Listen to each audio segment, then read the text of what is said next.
kasama, nandito tayo ngayon dahil magki-Christmas break na ang ating mga butihing mga kongresista. Ang sarap na kanilang buhay. Akala nila solved na sila pagkatapos nilang bigyan ng kanilang sarili mula sa 2025 national budget. Masarap na kanilang buhay. Alam nyo ba mga kasama, pagkatapos nilang alisin ang subsidiya mula sa PhilHealth para sa mga mahihirap nating mga kababayan, pagkatapos nila gawing zero ang budget ng subsidiya sa PhilHealth, alam nyo anong ginawa nila? Binigyan nila ang Congress of the Philippines ng ganyan na 18 billion pesos. Ang kakabal na mga mukha! Ang kakabal na mga mukha ninyo! Masinunan nyo ba ang budget nyo sa Kongreso? Alam nyo ba mga kasama, pagkatapos nilang tapyasan ng subsidiya ang PhilHealth para sa mga mahihirap nating mga kababayan na walang kakayanan magbayad sa ospital, bumili ng gamot, mga kababayan natin na gugustuhin na lang, kalimutan na meron silang mga sakit kaysa pumunta sila sa mga doktor. Ayaw malaman na sila may mga sakit dahil mas mamamatay pa sila kapag iisipin ang gastos. Yung ganyang mga kababayan natin na karamihan ng mga Pilipino ay gano'n. Tinanggalan nila ng subsidiya at pagkatapos nilang gawin yun, alam nyo ba ang ginawa nila? Dinagdagan nila ng 373 billion ang unprogram funds. Parang pork barrel yan ng Malacanang. Ang kakabal na mukha ninyo! Inuna nyo ba ang sarili ninyong mga pork barrel? At alam nyo ba mga kasama, pagkatapos nilang tapyasan ng subsidiya ang PhilHealth, ang gastos na para sa mga mahirap nating mga kababayan, patuloy ang tinatawag nilang medical assistance for indigent and financially incapacitated patients. Ito'y pork barrel. Binigay nila ang perang pangkalusugan mga kasama sa mga kongresista, sa mga senador, para ano? Para imbes na institusyon na pangkalusugan ang mga ngalaga para sa kalusugang at mga kailangan natin sa ating gastusin ospital. Ang gagawin ng ordinaryong Pilipino ay pipila, magsusumamo sa opisina ng mga kongresista, magsusumamo at pipila sa mga opisina ng mga senador at doon manghihingi ng limos. Ang gusto nila mga kasama, ang ating karapatan para sa kalusugan ay hindi na karapatan. Ito'y ipaglilimos sa mga kongresista at senador para pag binigay ng mga kongresista at mga senador ang gastusin natin sa ospital, ang gastusin natin sa mga gamot, magpapasalamat tayo sa kabarang kanilang sariling pera ang ginastos nila para sa ating kalusugan. Medical pork barrel ang kagustuhan nila pagkatapos nilang tabyasan ng subsidiya ang PhilHealth.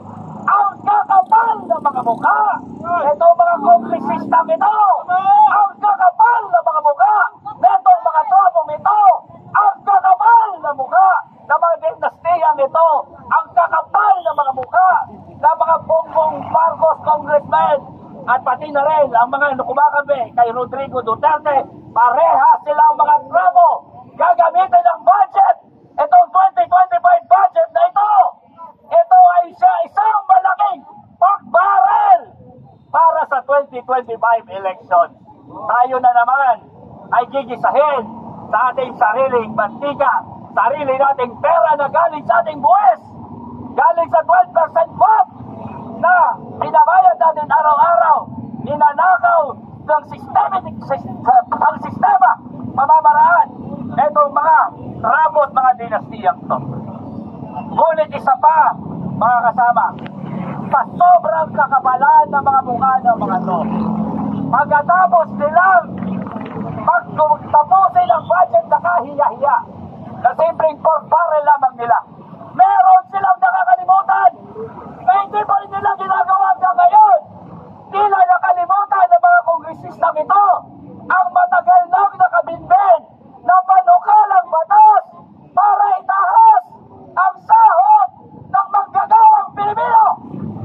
Nakapako pa rin ang ating sahod ng manggagawang Pilipino sa starvation wages dahil hindi kinikilusan, hindi gumagalaw.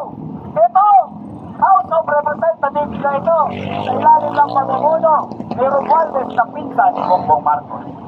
Magpapasko na sila, mga kasama. Kakain na sila ng kanilang hamon. Magbabakasyon na sila sa mga malalambing na lugar para magwi-winter sa Japan, sa Korea, sa Amerika, sa Australia, at dala-dala ang kanilang pamilya. Ang sarap ng kanilang Christmas. Sila'y magki-Christmas shopping na, mga kasama. Ito huling araw nila. Sigurado ako excited na sila umuwi sa kanilang pamilya. Itong ating mga congressman at magnunot si Buena at magpapakasarap sa kanilang buhay. Ngunit nakalimutan nila, kakain sila ng hamon, pero manggagawang Pilipino, Paskong tuyo pa rin, gutom pa rin, ang sahod na hindi nakabubuhay, ang sahod na starvation wages pa rin, dahil sa kanilang kapabayaan at hindi nila talaga ginagalaw ang sahod ng manggagawang Pilipino. Itong institusyon na ito, mga kasama, itong tinatawag nating House of Representatives ay isang kahiya-hiyang institusyon. Itong Kongreso ng Pilipinas, itong House of Representatives na ito, walang ibang ginawa ito kundi mga bagay-bagay na hindi nakakabenepisyo sa interes ng mayoriya. Ang lahat ng aksyon na ito ay kahiya-hiya at dapat itong isuka. Mga kasama, sa kanilang pagbabakasyon at pag-Christmas, tayo'y mag-iisip-isip.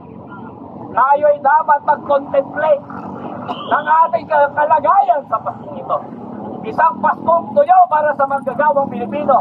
Paskong tuyo sa masang Pilipino na tinatanggalan ng ating karapatan sa pagkalusugan at hindi binabahagi, hindi binabubuhay, nakabubuhay ang ating sahod. Sa Paskong ito, mga kasama, kailangan nating mag-isip, magpalakas, at kailangan natin ilagay sa ating isip na hindi natin makukuha sa mga distastiyang ito. Hindi natin makukuha sa mga trapong ito. Hindi natin makukuha kay Marcos.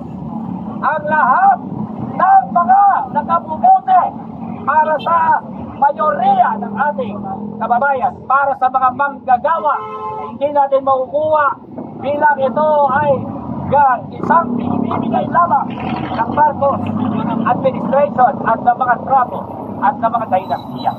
Kailangan pagdating ng bagong taon, patuloy nating ipaglaban ang karapatan natin mabuhay bilang tao.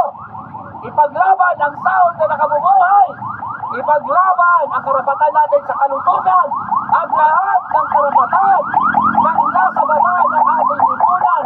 Isang mas malakas na kilusan ang kailangan nating iharap sa kanila sa 2025 at hindi na natin papayagan ang ganyang klaseng kapabayaan krimen sa masang Pilipino at itong kahihiya-hiyang mga institusyon ng Senado at ng Kongreso na magpatuloy na magiging insensitibo